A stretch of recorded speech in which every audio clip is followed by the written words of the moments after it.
भारत में अमेरिका का 50% टैरिफ लागू, $60 बिलियन से ज्यादा एक्सपोर्ट पर पड़ेगा असर। रूसी तेल की खरीद जारी रखने पर ट्रंप का फैसला। अमेरिकी टैरिफ को लेकर एक्शन में मोदी सरकार। कैबिनेट मीटिंग में स्वदेशी को बढ़ावा देने पर जोर। सूत्रों की खबर, यूएस के साथ ट्रेड पर बातचीत के रास्ते अभी भी खुले।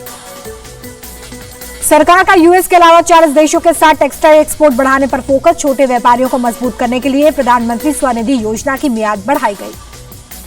अमेरिकी टैरिफ का सबसे ज्यादा टेक्सटाइल और ज्वेलरी इंडस्ट्री पर असर होगा। सी फूड, ऑटो पार्ट्स के व्यापार को भी हो सकता है घाटा।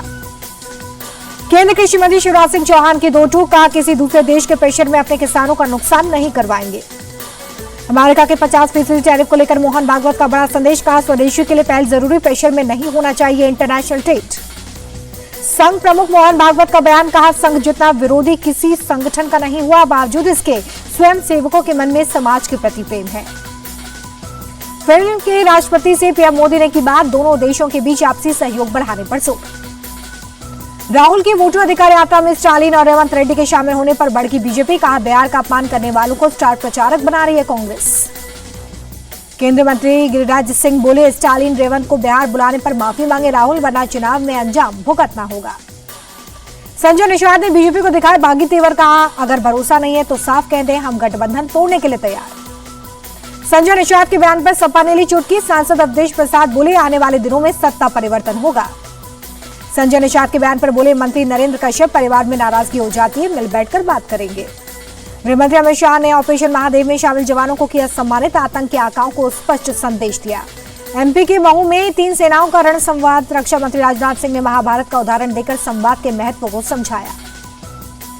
राजनाथ सिंह ने कहा कि फ्यूचर में वॉर सिर्फ हथियारों के दम पर नहीं लड़ी जाएगी, उसमें टेक्नोलॉजी, इंटेलिजेंस, इकोनॉमी, डिप्लोमेसी की बड़ी भूमिका होगी। जस्टिस आलोक राधे और जस्टिस विपुल पंचोली की नियुक्ति को राष्ट्रपति ने दी मंजूरी। सुप्रीम कोर्ट में 34 जजों की संख्या हुई पूरी। बाइकर्स की सुरक्षा को लेकर यूपी सरकार का फैसला, 1 से 30 सितंबर तक चलेगा no helmet no fuel campaign. सपा से निष्कासित पूजा पॉल बोली कि अखिलेश यादव के सामने नंबर बढ़ाने के लिए मुझ पर नेताओं ने टिप्पणी की। हरियाणा के सीएम नैब सिंह सैनी का बयान, कहा कानून व्यवस्था बनाए रखना सरकार की जिम्मेदारी। मराठा नेता मनोज जारंगे को बड़ी राहत, 29 सितंबर को मुंबई के आजाद मैदान में आंदोलन की सशर्त इजाजत मिली। महाराष्ट्र के सीएम के घर विराजे गणपति, फडणवीस ने परिवार के साथ की पूजा अर्चना। उद्धव ठाकरे ने लालबाग के राजा के यहाँ पर हाजिरी लगाई, किए बप्पा के दर्शन। गणेश चतुर्थी पर फिर साथ दिखी ठाकरे बंधुओं की जोड़ी, परिवार के साथ राज ठाकरे के घर गणपति पूजन करने पहुंचे उद्धव ठाकरे। तलाक की अटकलों के बीच गणपति महोत्सव में दिखी गोविंदा और सुनीता की जोड़ी, बप्पा के वेलकम के बाद पेपराजी का मुंह भी मीठा करवाया। केरल के तिरुवनंतपुरम में यूथ कांग्रेस का प्रोटेस्ट, सीएम आवास के घेराव की कोशिश में लगी भीड़ पर पुलिस ने किया लाठीचार्ज। पटना के गर्दनीबाग में स्कूल में 5वीं की छात्रा की मौत पर बवाल, स्कूल के बाथरूम में 90% जली हालत में मिली छात्रा। छात्रा के परिवार का केरोसिन छिड़ककर जलाने का आरोप, लोगों ने स्कूल में तोड़फोड़ कर दी, पुलिस की भी पिटाई की। नालंदा में मंत्री और विधायक पर हमला, भीड़ ने दौड़ाया, सड़क हादसे में 9 लोगों की मौत के बाद परिवार से मिलने गए थे। पटना में हथियारों के साथ रील बनाने वालों पर एक्शन, महाकाल गैंग से जुड़े 2 लोग अरेस्ट किए गए।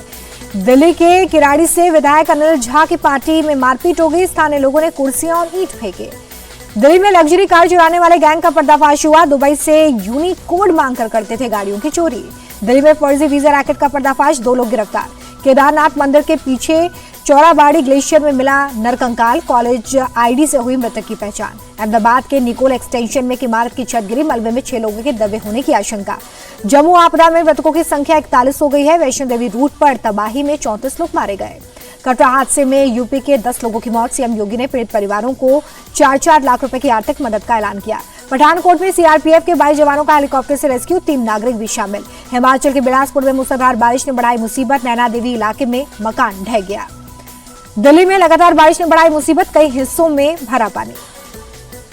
वाराणसी में भारी बारिश से उफान पर नदी नाले, घाटों पर बने मंदिर पानी में डूबे। पाकिस्तान के पंजाब में बाढ़ से बुरा हाल, करतारपुर कॉरिडोर, गुरुद्वारा दरबार साहिब डूबा, गुरुद्वारे में 100 लोग फंसे। भारत ने फिर पाकिस्तान को बाढ़ के खतरे से आगाह किया है, तभी नदी में वाटर लेवल बढ़ने पर भारत ने अलर्ट किया, सूत्रों से खबर। वियतनाम में बाढ़, बारिश और लैंडस्लाइड से बुरा हाल, 7 लोगों की जान गई। पाकिस्तान के पूर्व प्रधानमंत्री इमरान खान की पार्टी पीटीआई का फैसला, उपचुनाव नहीं लड़ेगी। सियोल में साउथ कोरिया और अमेरिकी सैनिकों की ड्रिल, खतरों से निपटने की तैयारी। अमेरिका के एक स्कूल के बाहर अंधाधुंध फायरिंग, अटैक में 2 बच्चों की मौत, पुलिस मुठभेड़ में हमलावर भी मारा गया।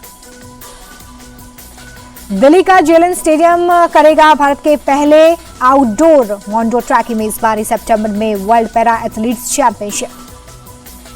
भारतीय पैरा ओलंपिक कमेटी और ओलंपियन नीरज चोपड़ा जैसे स्टार खिलाड़ी ने मोंडो ट्रैक बनाने की सिफारिश की थी, वैश्विक आयोजनों के लिए पसंदीदा ट्रैक। भारत के स्पिनर आर अश्विन ने आईपीएल से भी संन्यास लिया। पिछले साल दिसंबर में अंतर्राष्ट्रीय क्रिकेट से रिटायरमेंट लिया था।